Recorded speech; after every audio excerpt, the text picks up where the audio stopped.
Eh, Como siempre preparé un texto, pero ahora no lo puse en, ¿cómo se llama? No lo puse en PowerPoint.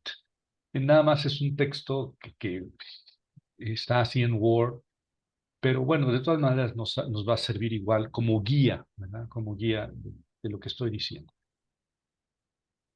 Entonces, aquí está. Eh, ¿Biblia o Biblias? ¿Qué Biblia usaron los apóstoles? Esta pregunta también tiene su interés. Pero claro, si yo digo qué Biblia usaron los apóstoles, me refiero al Antiguo Testamento, porque ni modo que los apóstoles hayan utilizado el Nuevo Testamento, pues eso es imposible, no estaba escrito. Entonces, cuando pregunto qué Biblia usaron los apóstoles, me refiero al Antiguo Testamento. ¿No? ¿Qué Antiguo Testamento utilizaron los apóstoles? Este, y entonces, bueno, ya se le va un poco de interés, porque yo entiendo pues que el Antiguo Testamento para los cristianos es mucho menos llamativo, eh, también podría decir mucho menos importante el Antiguo Testamento para un cristiano. Pues para un judío el Antiguo Testamento no es el Antiguo Testamento, es la Biblia. Pero para los cristianos, para todos los cristianos, el Antiguo Testamento es incluso un libro como molesto, indigesto, ¿no? No sabemos como cristianos cómo tomar el Antiguo Testamento. En realidad, eh, esa actitud podría resumirse en una pregunta. No sabemos qué autoridad darle al Antiguo Testamento. ¿Verdad? Porque a veces pues, lo dice la Biblia, sí, pero es el Antiguo Testamento, ¿no? Lo importante es el Nuevo. Mm, Y entonces el Antiguo Testamento se convierte en un conjunto de libros indigestos que no sabemos de bien a bien para qué, para qué están en la Biblia. Bueno, el Antiguo Testamento, pero hay que empezar por el Antiguo Testamento, ¿verdad? No podemos hablar de el Nuevo Testamento como Biblia o parte de la Biblia, si no le dedicamos eh, un tiempo a entender o a saber qué es el Antiguo Testamento y qué autoridad puede tener para un cristiano. El Antiguo Testamento tiene tres partes. El Antiguo Testamento hebreo, ¿verdad? Eh, Tiene tres partes. La primera es la Torá o ley, y son los 5 primeros libros de la Biblia, ¿verdad? Génesis, Éxodo, Levítico, Números y Deuteronomio.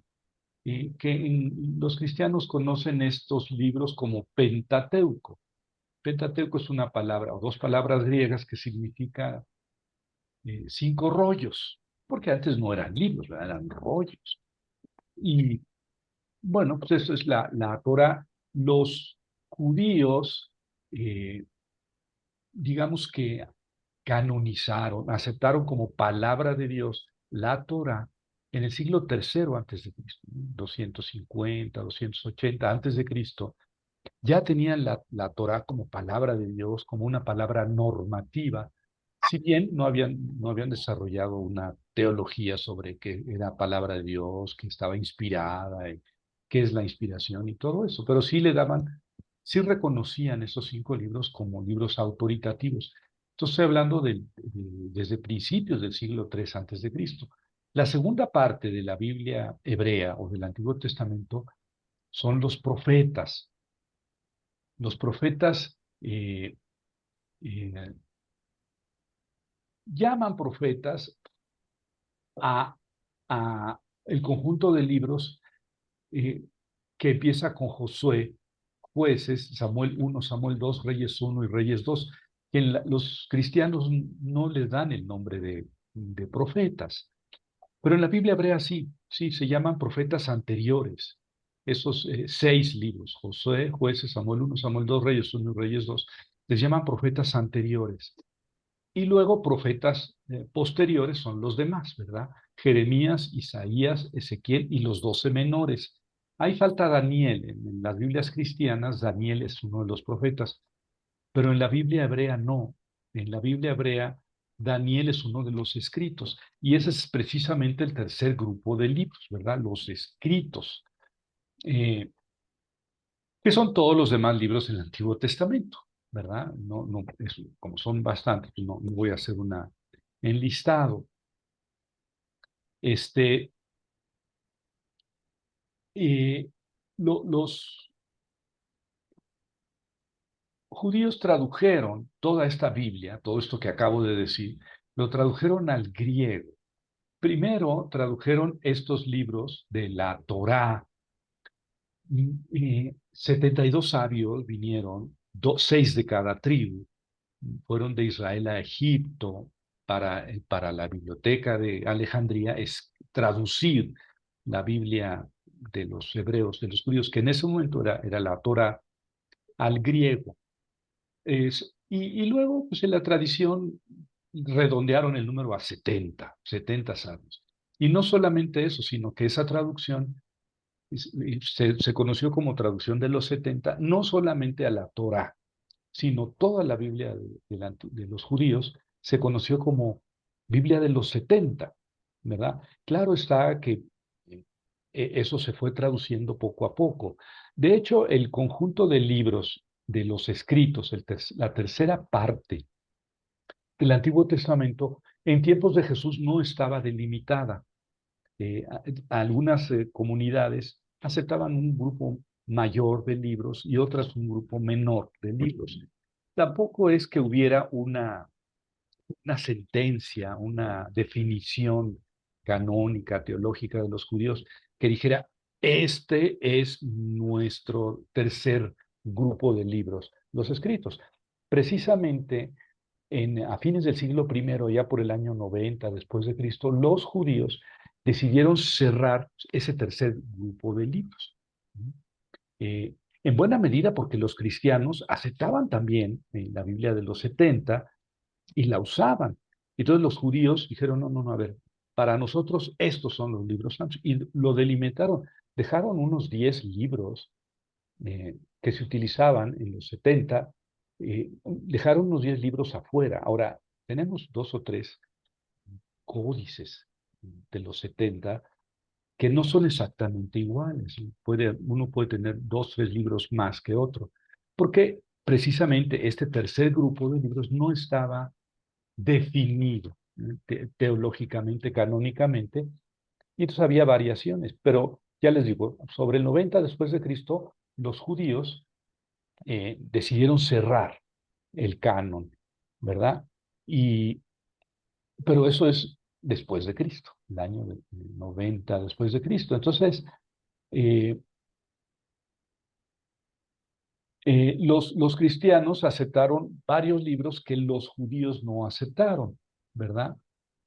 Eh, Finalmente, eh, por ejemplo, aceptaron el primero y el segundo libro de los Macabeos, que no están en las Biblias judías. Aceptaron el libro de Baruch, el Siráside, que también se llama Eclesiástico. Este es un libro que se escribió en el siglo II antes de Cristo. Aceptaron el libro de la sabiduría de Salomón, el libro de Judith, el libro de Tobit, y, ah, y, y aceptaron unas adiciones que están en griego al libro de Esther y al libro de Daniel. Entonces, el canon cristiano del Antiguo Testamento es más largo que el canon judío, ¿verdad? Tiene esos 7 libros de más y esas adiciones. Al baño. Eh, La Biblia de los 70 entonces viene a ser pues el canon más largo, ¿verdad? Los cristianos llamaron deuterocanónicos a esos libros que aceptaron los cristianos, pero que no aceptaron los judíos. Son los que acabo de decir, son los libros deuterocanónicos. Pero la Biblia de los 70 tiene todavía otros libros más. Tiene el libro de 3 y 4 Macabeos. No sé si sabían eso. La Biblia de los 70 tiene un tercer libro de los Macabeos y un cuarto. Y tiene también las Odas de Salomón y los Salmos de Salomón. O sea, son en realidad 4 libros más. Pero este libro de 3, 4 Macabeos y Odas de Salomón y Salmos de Salomón no quedaron en las Biblias cristianas, pero sí están en la Biblia de los 70. Por eso la Biblia de los 70 pues, es más larga todavía que el canon cristiano. En cambio, el canon judío es más corto. Hay 3 cánones de la Biblia de los 70, el cristiano y el más corto, que es el judío. Bueno, tengo que aclarar que no hay ningún original. O sea, no tenemos de la Biblia, ni del Antiguo ni del Nuevo Testamento, no tenemos ningún original. Este fue el texto que escribió Isaías o Moisés, en el caso de que Moisés haya escrito algo, o Jeremías. No tenemos ninguno. Bueno, entonces, ¿qué tenemos? Bueno, lo que tenemos son copias de copias de copias, ¿verdad? Y muchas de esas copias no están completas. Muchas son fragmentarias, e incluso muchos son a veces nada más citas, ¿verdad? Alguien citó el libro de Daniel y tenemos esa cita porque su libro se conservó. Ah, bueno, pues esa cita a qué corresponde. Y así vamos, digamos, armando el texto del Antiguo Testamento. Bueno, y entonces se impone la pregunta, ¿qué Antiguo Testamento usaron los apóstoles? Pues fíjense que usaron la traducción de los 70. Ustedes pueden imaginarse muy fácilmente que la Biblia de los 70, siendo una traducción al griego, pues no es exactamente igual que el hebreo. Es decir, eh, a veces cuando en el Antiguo Testamento se cita, perdón, cuando en el Nuevo Testamento se cita al Antiguo, por ejemplo, como dice Isaías, nosotros podemos comparar el texto hebreo de eso que están citando y el texto griego. Y a veces el texto griego no es igual que el hebreo. No es igual porque es griego, pero además se ve que el traductor griego tenía un texto diferente, no exactamente el texto que ahora tenemos. Y como les he dicho que no tenemos ningún original, ¿cuál era el original del que estaba traduciendo el griego? O a lo mejor hizo cambios intencionalmente, ¿verdad? Algo no le gustaba y lo cambió. Bueno, ¿qué Biblia utilizaron?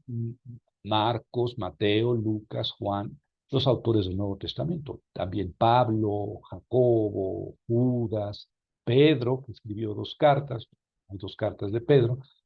¿Qué Biblia utilizaron? Utilizaron la traducción de los 70, no el hebreo. Ah, pero me tengo que corregir. Normalmente, la mayoría de las veces, los autores del Nuevo Testamento, cuando citaron al Antiguo, citaron la traducción de los 70, pero no siempre. Algunas veces citaron conforme al hebreo y otras, adivinen, citaron un texto que no es el griego y no es el hebreo que tenemos. Esto quiere decir que ellos conocían otro texto griego o hebreo que actualmente nosotros no conocemos. Fíjense que aquí hay una bronca en la que nos hemos metido nosotros los cerebritos de los últimos siglos, nos hemos metido a esta lucha por buscar cuál es el texto más primitivo y original. A ver cuál es el texto, y entonces comparamos todas las copias, los códices, las citas que tenemos de un texto, de un versículo, y decimos, este debió haber sido el más original. Pero quién sabe si andemos bien, ¿eh?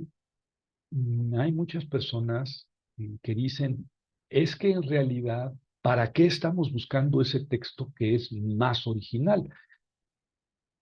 Y probablemente, seguramente, ni siquiera existió un texto original. Es decir, desde siempre hubo diversas tradiciones de lo que había dicho Isaías, de lo que había escrito Isaías o de lo que se escribió en el libro del profeta Isaías. Y nunca fue un solo texto.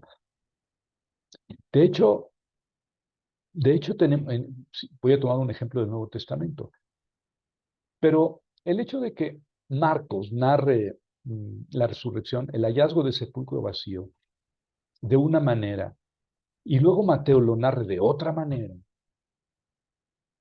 diferente, y luego Lucas lo narre de otra manera, y luego Juan lo narre todavía de otra manera. Ese mismo hecho nos está diciendo, es que no había una tradición. Eh, Más bien la tradición era interpretar los acontecimientos y escribirlos. Y no importaba que fueran contradictorios, ¿sí? Porque el sepulcro o estaba abierto o estaba cerrado cuando llegaron las mujeres. O eran dos o eran tres, o eran cinco o era una. Y ahí ningún evangelista está de acuerdo. Entonces, por qué los autores se permitían transmitir diferentes tradiciones? Pues porque sí. Y eso quedó en los evangelios escritos. Y también tenemos muchos ejemplos del antiguo. Entonces, a lo mejor nosotros que andamos queriendo reconstruir el texto más primitivo y original y nos peleamos codazo como una carrera a ver quién es el que dice, no, es que aquí en esta palabra tuvo que haber sido originalmente así en vez de así. A lo mejor estamos este, bateando al aire, estamos, estamos errando en la búsqueda, ¿verdad? Bueno, entonces ya respondí esta pregunta. Los apóstoles, los autores del Nuevo Testamento usaron con preferencia la traducción de los 70. Y todo esto me refiero al Antiguo Testamento, ¿verdad? Aunque ya empecé un poco al asunto del Nuevo Testamento. En conclusión, en cuanto al Antiguo Testamento, tenemos tres diferentes cánones, o sea, tres diferentes listas de libros santos y diferentes textos. No es lo mismo el texto griego que el hebreo, no es lo mismo. En cuanto a cánones, los judíos aceptaron lo que se conoce como canon corto, ¿verdad? Debido a que es el canon, la lista que menos libros comprende. Es el texto que luego aceptaron los protestantes. En el siglo XVI, si hay algún protestante, pues me disculpa, a lo mejor esto que voy a decir es por pura ignorancia, tómala por ignorante, se sacaron de la manga que este es el canon del Antiguo Testamento, porque es el canon que aceptaron los judíos 1400 años antes. Pues sí, pero la iglesia cristiana en general utilizaba el canon este. O sea que cuando los protestantes dijeron, nosotros vamos a aceptar el canon judío, el canon corto, tuvieron que rechazar, tuvieron que quitar, digamos así, de sus Biblias unos textos que venían utilizando las mismas iglesias cristianas, que venían utilizando. Entonces ellos acortaron, si hay algún protestante, acepto cualquier corrección, a lo mejor estoy siendo un poco exagerado al respecto. Pero es algo que es difícil de explicar en la iglesia protestante. ¿Por qué asumieron el canon corto si en las iglesias cristianas se asumía un canon más largo? Ya es la lista que ya di antes. Esos del canon judío más 1 y 2 Macabeos, Judith, Tobit, eh, Siráside, eh, Sabiduría de Salomón y Baruch. Más las adiciones a Esther y a Daniel, que son las que no aceptaron finalmente los judíos y luego tampoco los protestantes, pero sí aceptaron los católicos. Ahora, las iglesias ortodoxas, los greco-ortodoxos, los ortodoxos, aceptaron el canon de los 70, que es el mismo canon católico más el tercero y el cuarto de Macabeos, las horas de Salomón y los salmos de Salomón, ¿verdad? La O sea luz está conectada con su padre. entonces hay tres cánones del Antiguo Testamento, el judío, el católico, el judío, que es igual al protestante, el católico y el ortodoxo, ¿verdad? Eh, la, la, en realidad, para los judíos, la traducción al griego era santa. porque desde la tradición esa de que vinieron 6 sabios de cada tribu de Israel a Jerusalén, perdón, a Alejandría, a traducir la Biblia al griego, dice Flavio que estuvieron esos 72 aislados, ¿verdad? Una isla, pero aislados unos de otros, no entraban en comunicación uno con otro, cada quien en su cuarto, y no podían entrar en comunicación, y cada uno tradujo toda la Torá. Y al final, después de 72 días, vieron las traducciones, las 72 traducciones, y todas eran exactamente idénticas. Eso es imposible. Ustedes lo pueden, cualquiera que conoce una lengua, además del español, puede entender que es imposible tener una traducción exactamente igual, ¿no? Ni siquiera de un párrafo. Bueno, pues, pero esa es una, digamos, es una tradición para encarecer la Biblia de los 70, para decir esta Biblia es santa, es inspirada por Dios. Para los judíos, la traducción de la Biblia de los 70 era inspirada por Dios, era santa. Y lo mismo para los católicos, ¿eh? Lo mismo para los católicos. ¿Qué pasó con esos libros que después los católicos ya no aceptaron? Bueno, y además la Biblia griega, ¿eh? La Biblia griega no se traduce, no se conoce en español, no se conoce. Se ha traducido recientemente, bueno, no recientemente, hubo en el siglo pasado y antepasado traducciones, pero en este siglo, a principios de este siglo, se tradujo al inglés. Recientemente se acaba de traducir toda la Biblia de los 70 al inglés, a que no conocen la Biblia de los 70. Y es la Biblia que usaron los apóstoles. Bueno, por lo menos en el Antiguo Testamento. Pero en el Nuevo Testamento no hay cambios.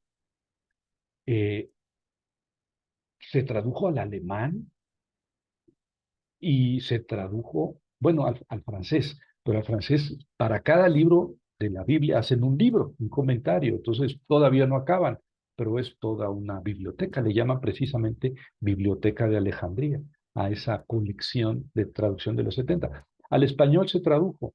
En España, varios sabios españoles tradujeron la Biblia griega al español y está en 4 volúmenes así, pero no son una Biblia, ¿verdad?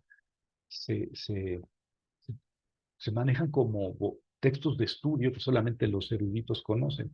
Y luego un mexicano que yo conozco muy bien, muy brillante, de cabeza brillante, tradujo toda la Biblia de los 70 al español. Él solito, toda la Biblia al español.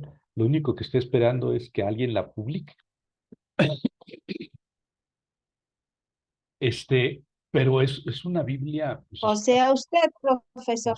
o sea, yo mero, sí, yo. Pero bueno, todavía no la presumo porque hay que publicar. Y, pero es una Biblia, y la Biblia, bueno, el editor, la persona con la que estoy viendo, me dice, hay que llamarla la Biblia de los apóstoles. Pues sí, sí, es la Biblia que usaron los apóstoles. Pero bueno, eso es sobre el Antiguo Testamento, y es la Biblia de los 70 de lo que tenemos que hablar un poco, además para presumir, ¿no? Pero ahora centrémonos en el Nuevo Testamento. El Nuevo Testamento, digamos, la segunda parte, mucho más corta que el Antiguo, que es propiamente cristiana. Esta pues, lo escribieron seguidores de Jesús, cristianos, de Jesús el Cristo, cristianos, y se escribió en el primer siglo de nuestra era, ¿verdad? El primer libro que se escribió fue la primera carta a los tesalonicenses, sí. Lo primero que se escribió no fueron los evangelios. Más bien, todas las cartas de Pablo se escribieron antes de los evangelios, ¿no? Lo primero que se escribió del Nuevo Testamento son las cartas de Pablo. Y luego ya vienen los evangelios, primero Marcos y después Mateo y Lucas, basados en Marcos y en otros documentos. Y luego Juanito, eh, allá al final del siglo primero, ya debió haber estado muy grande Juanito. Si fue discípulo, si es el discípulo de Jesús, ya estaba viejito. Eh, y terminó de escribirse en el segundo siglo, a principios del segundo siglo, el canon de los libros del Nuevo Testamento. Tampoco de esto poseemos ningún original, ¿verdad? no hay ningún texto que, digamos, este sí lo escribió Lucas o Pablo, no hay nada. Bueno, se explica también por las guerras, ¿no? Que Israel, miren, ¿no? ¿Cómo está ahorita Israel? No. Y ahí nació el Nuevo Testamento, entonces sí, era imposible conservar textos originales, y no hemos conocido ningún original. Eh, Hay centenares de copias, ¿no? Algunas completas de todo de todo el Nuevo Testamento, y hay millares de fragmentos, ¿verdad? Algunos pequeños, algunos de unas cuantas páginas, y hay millares de citas, ¿verdad? Muchos padres de la iglesia citaron de memoria, o citaron, leyeron un texto y lo citaron, y ese texto del cual citaron, pues no lo tenemos, pero tenemos la cita, y entonces podemos armar como un rompecabezas con millares de piezas, podemos ir armando lo que pudo haber sido el texto original. Pero ya me pronuncié al respecto del texto original. Yo creo que en realidad es una quimera un poco occidental, cerebral, demasiado racional, que no conduce a nada. Es decir, no es que hubiera un texto y, y después se copiara de diferentes maneras y digamos, se viciara las copias, y luego como resultado tendríamos muchas copias que no coinciden exactamente. Yo creo que no es el proceso. Más bien, desde la existencia de los evangelios, tenemos diferentes versiones de un mismo acontecimiento, diferentes interpretaciones. Y eso quiere decir que los autores no se preocupaban de transmitir una forma pura, única, de esto fue lo que dijo Jesús y esto fue lo que hizo Jesús. En realidad, fíjense lo que voy a decir, no estamos seguros de que Jesús haya dicho absolutamente nada. No estamos seguros de que Jesús haya hecho absolutamente nada. No tenemos certeza de ni una palabra y de ningún milagro ni de ningún acontecimiento. No, no. A ver, un ejemplo muy rápido. Dice Lucas, Jesús estaba en un llano, vio mucha gente, se puso a enseñarles y dijo, bienaventurados los pobres, porque de ellos es el reino de los cielos, y bienaventurados, y luego vienen unas malditos, hay de aquellos.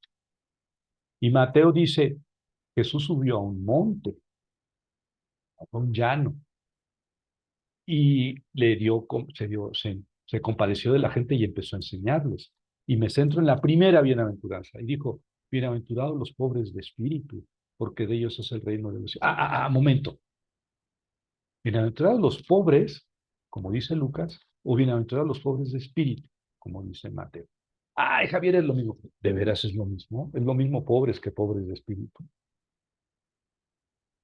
Bueno, vamos a ver qué dice Marcos. No, es que Marcos no trae ningún sermón del monte, ni Juanito.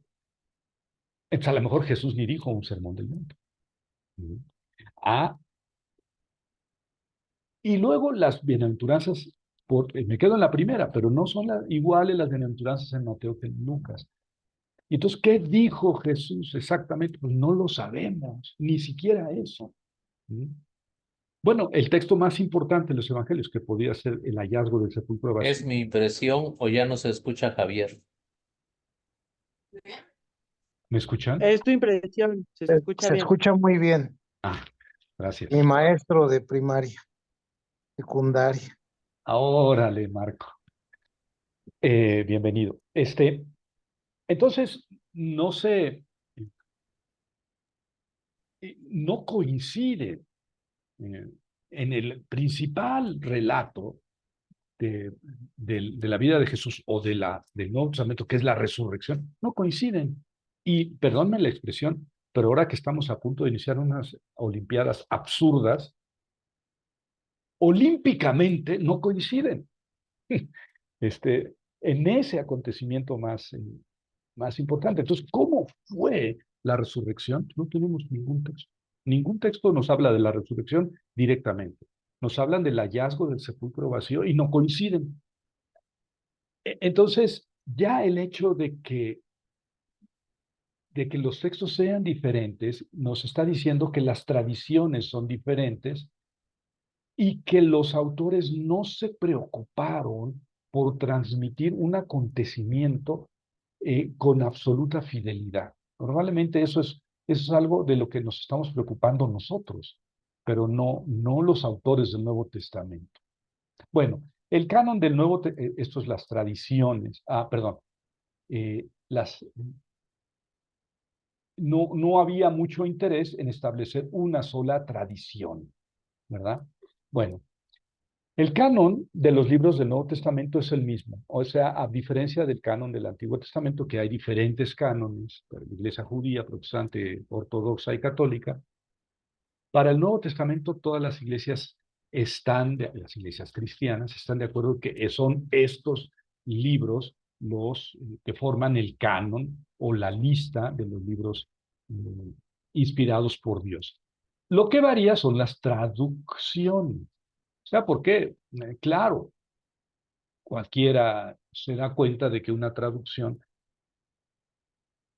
pues, es una interpretación del texto. Y más cuando estamos traduciendo un texto que se escribió en otra cultura y hace 2000 años, ¿cómo lo traduces al español de 2000 años después, ¿no? Si son culturas completamente diferentes, son mundos diferentes, ¿verdad? Bueno, las traducciones del Nuevo Testamento al español, pues las primeras, bueno, hay muchas traducciones, desde mucho antes que Casiodoro de Reina, pero Casiodoro de Reina era un monje católico, ¿verdad? Que se hizo protestante. Yo no acabo de saber bien si luterano o calvinista. Creo más bien que calvinista, aunque terminó siendo pastor en una iglesia protestante, ¿verdad? Casiodoro de Reina, no, dice ahí de Reina, es de Reina, me lo corrijo, Casiodoro de Reina, tradujo toda la Biblia de las lenguas originales, del hebreo, del arameo y del griego, al español. Él la tradujo, él es el primero que tradujo al español toda la Biblia, a partir de las lenguas originales, en el siglo XVI, en la segunda mitad del siglo XVI. Después, Cipriano de Valera, que era mucho más poderoso en la iglesia eh, que Casiodoro de Reina, pues le hizo unas cuantas correcciones y con eso ya puso su nombre y es lo que conocemos como Reina Valera, que no es de una reina que se llamara Valera, sino de Casiodoro de Reina y Cipriano de Valera, con les digo, unas cuantas correcciones de Cipriano de Valera, y es la traducción que más utilizan los protestantes. Claro, actualmente ya la actualizan, es decir, como Casiodoro es una excelente traducción, ¿no? La de Casiodoro de Reina. Es la Biblia del oso y acaba de cumplir 450 años. Y la Iglesia Católica debería reconocer que esa traducción es muy buena y que ese traductor también es muy bueno. Bueno, si dejó la Iglesia Católica, la dejó porque, según su conciencia, pero es una traducción muy buena. Deberían usarla los católicos como cualquier otra porque es muy buena. No sé, la satanizaron por cuestiones políticas, porque claro, es un protestante, luterano, calvinista, y su traducción no debe ser aceptada. Sí, sí, pero son razones políticas, no son razones de traducción. La traducción es excelente, no tiene ningún pero la traducción de Casiodoro de Reina. Y la Reina Valera tampoco. Se puede usar perfectamente siendo español, siendo católico. El problema es que estos son protestantes y en el Antiguo Testamento tienen el canon corto, pero en el Nuevo son exactamente iguales. Otra traducción protestante es la Nueva Versión Internacional, muy buena traducción protestante, primero en inglés y también en español, Nueva Versión Internacional. El Concilio Vaticano II, en el ámbito católico, impulsó las traducciones de las lenguas originales, porque en el catolicismo se venía utilizando la traducción al latín de Jerónimo, la traducción conocida como Vulgata. Esa fue del siglo V, año 400, principio del siglo V. hecha por Jerónimo y otros. Nunca se dijo que fuera inspirada, pero fue la traducción que se utilizó en la Iglesia Católica Occidental y se impuso, y las traducciones se hacían del latín, o sea, de las lenguas originales al latín, y al español se traducían del latín. Por eso la traducción de Casiodoro de Reina y Reina Valera son importantes, porque son hechas de las lenguas originales. La nueva versión internacional ya es más moderna. Pero el Concilio Vaticano II, 1965, el siglo pasado, impulsó las traducciones al español de, de la Biblia, o sea, en español, pero de las lenguas originales. De ahí la Cantera, Espinosa Iglesias, las Biblias de Jerusalén, porque ha tenido dos ediciones que no son iguales, ¿eh? La edición de 1975 y la del 2000 de Jerusalén no son iguales. Y las dos son de Jerusalén. La Biblia latinoamericana, que ha tenido muchas reediciones y muchas revisiones, tampoco es igual una edición con respecto a la anterior. Ya ha tenido más de 100 ediciones. La Biblia española, la Biblia de la Iglesia en América, que yo creo que es la última. La Biblia de la Iglesia en América, esta la hicieron bueno, latinoamericanos, ¿verdad? Algunos de ellos, amigos míos, no me invitaron, por eso no me gusta esa traducción, no me invitaron a hacer la traducción de la Biblia de la Iglesia en América, pero es una buena traducción y yo creo que es la más moderna en América Latina. Eh, Este, entonces sí se han hecho muchas traducciones a partir del Antiguo Testamento del hebreo. Del griego ya dije que no, del griego son contadas. Y también, o sea, del protestantismo, del catolicismo, y también hay ecuménicas, como la traducción Dios habla hoy, que hacen entre judíos y, perdón, entre protestantes y católicos. También hay Biblias hechas por judíos, protestantes y católicos y ortodoxos, ¿verdad? Que se tienen que poner de acuerdo porque, pero bueno, yo no sé cuál es la bronca, ¿verdad? Yo creo, Javier, que si yo me enfrento a un texto que esté en griego, en hebreo, en arameo, y lo traduzco, tiene que ser, y me encuentro con un ateo, con un católico ultraortodoxo, con un judío, con un protestante, pues tendríamos que llegar a un acuerdo en la traducción, porque porque la Biblia no es judía, ni protestante, ni católica, ni ortodoxa. La Biblia es la Biblia. Y si la traducimos, pues estamos traduciendo eh, el mismo texto. No tendría por qué ser diferente. Pero hay mucha suspicacia, hay mucha suspicacia. Los católicos le desconfían a las traducciones protestantes, los protestantes, no se diga, desconfían de las traducciones católicas, entonces tenemos que estar negociando. Pero las diferencias no pueden ser mayúsculas, porque el texto es el mismo que estamos traduciendo. Y en general yo he visto que las traducciones protestantes son muy buenas, son muy buenas. Claro, depende a quién estén dirigidas. Por ejemplo, la Biblia latinoamericana, pues no está dirigida a gente que está estudiando la Biblia, es una lectura popular de la Biblia, el mismo lenguaje es popular. Y entonces sí, a veces adapta el lenguaje a una gente muy sencilla, ¿verdad? Pero, por ejemplo, la Biblia del Peregrino, que es, yo creo que en España la última que se ha sacado, que la hizo Alonso Schocker, también tiene sus problemas de traducción. A mí hay textos de esa Biblia que no me gustan en absoluto. Digo, ¿por qué tradujo así? O sea, por hacer un español bonito, se separa del texto original.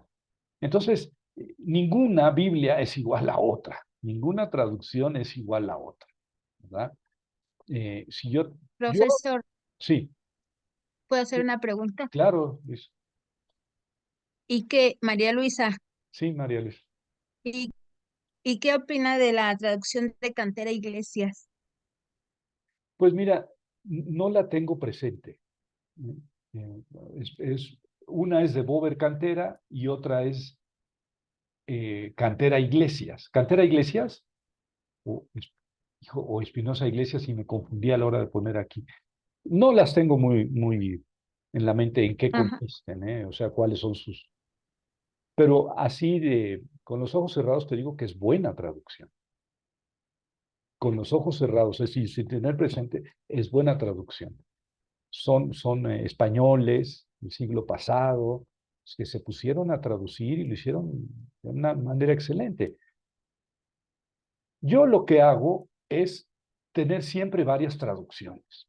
Yo tengo un programa donde tengo 100 traducciones de la Biblia, al inglés, al francés, al italiano, al polaco, al chino. No, yo hablo con dificultad el español y el idioma de la F, pero, pero sí junto fácilmente 15 traducciones al español diferentes. Y siempre estoy comparando, siempre estoy comparando. Yo puedo leer el hebreo y el griego, y tengo mi traducción, pero siempre estoy comparando con varias traducciones para ver, a lo mejor se me escapó un matiz que tiene el texto y que un traductor sí vio y que yo no alcanzo a percibir, entonces siempre es bueno, es realista y es humilde tener varias traducciones. Sí, Manuel. Manuel. Profe, muy buenas noches. Sí, profe, buenas noches. Antes que nada, un abrazo fuerte y muchas felicitaciones por su aniversario de bodas. Gracias.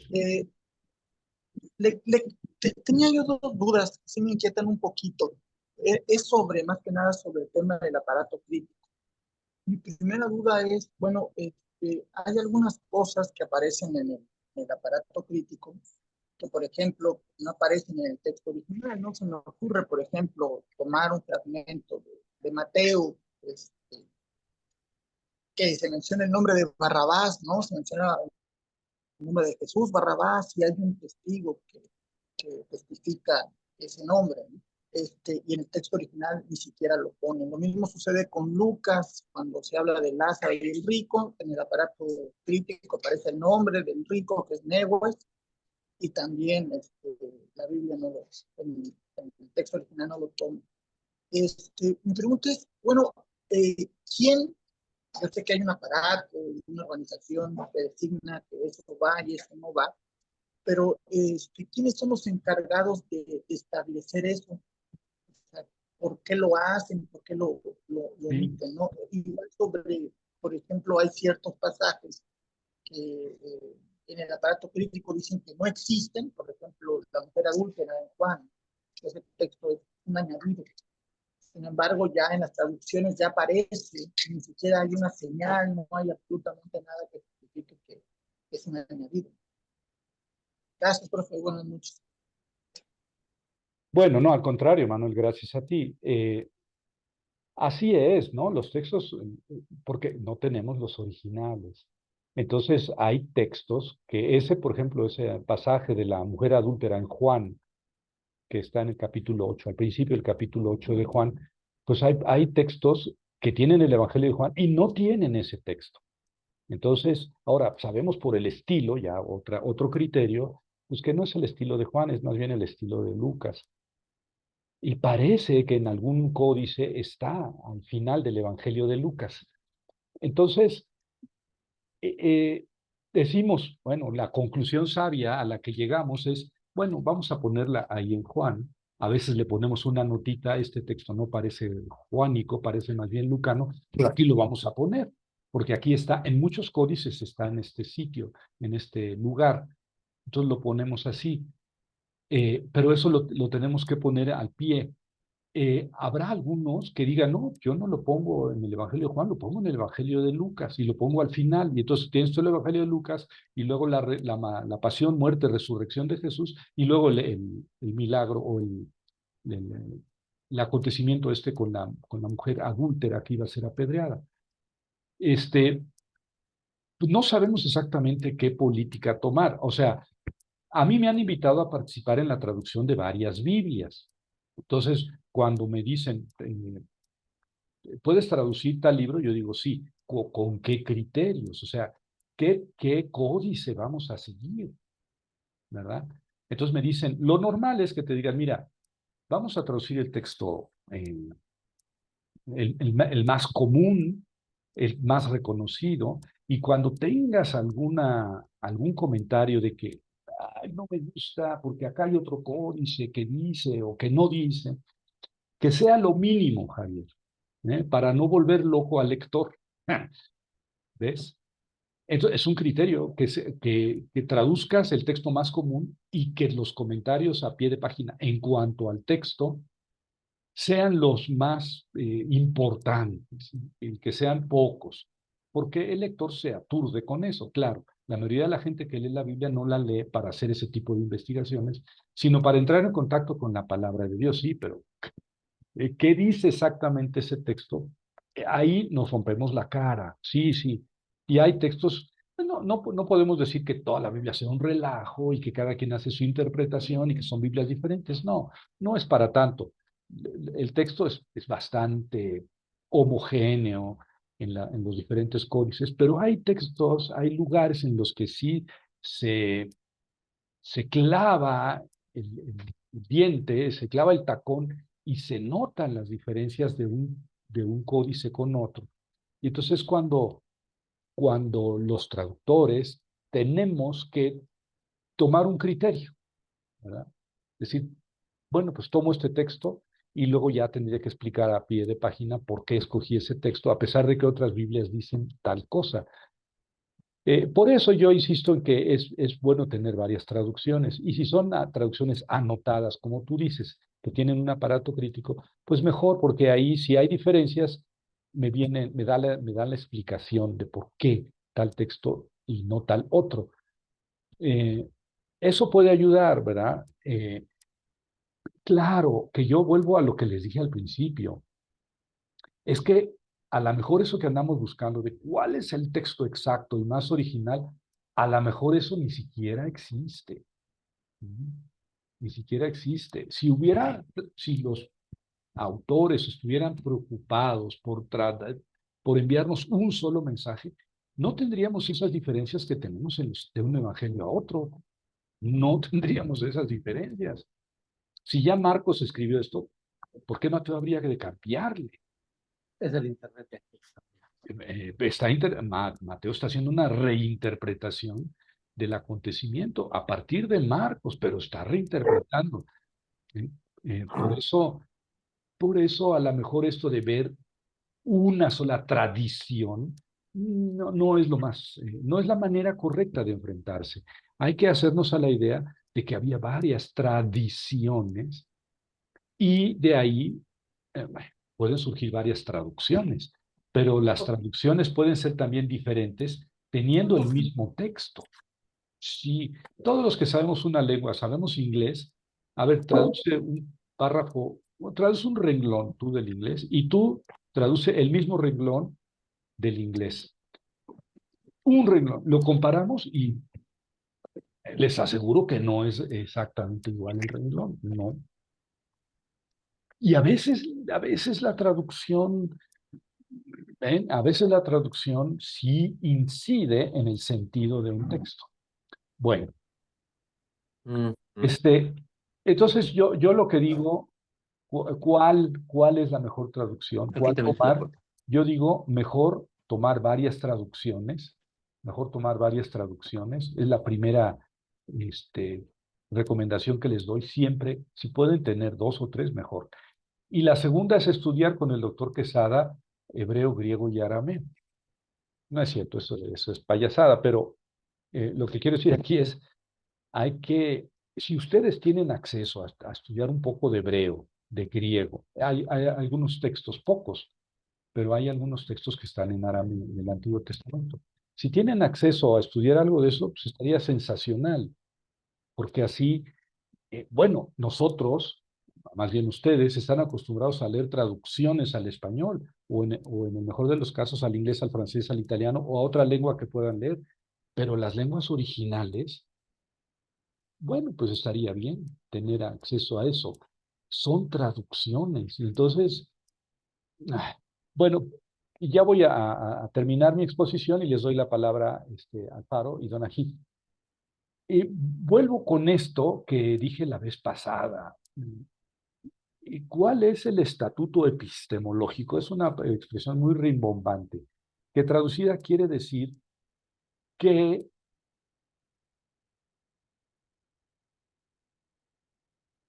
importancia tiene la Biblia. Por eso, con eso empecé esta conferencia.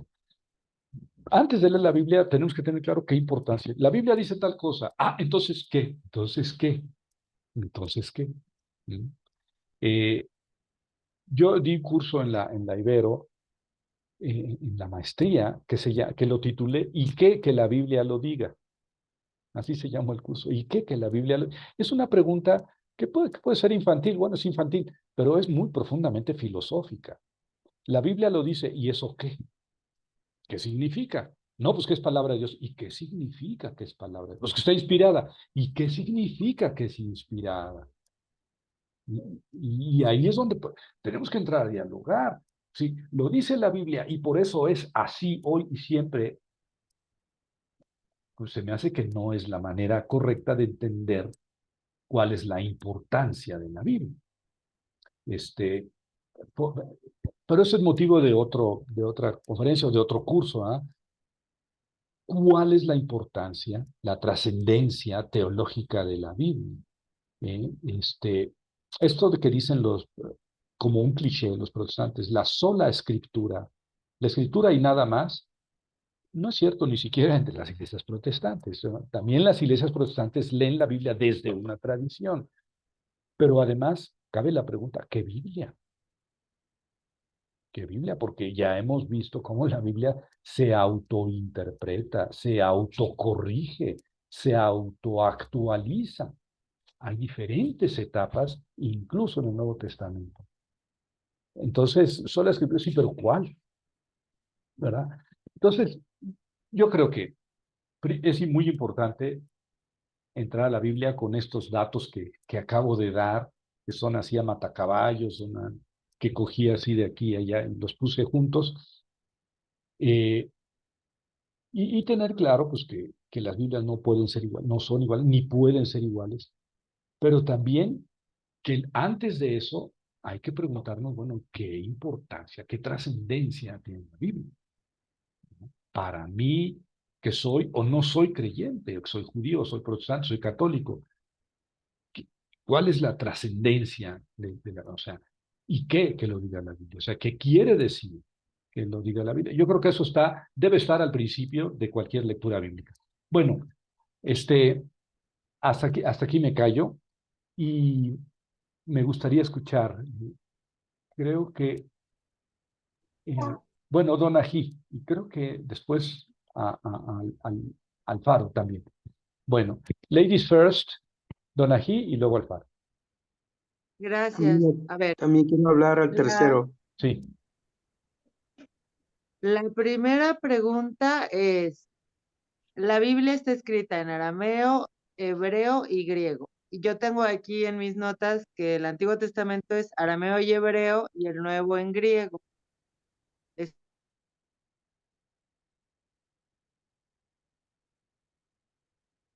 No sé, ahorita me están escuchando, ¿me escuchan?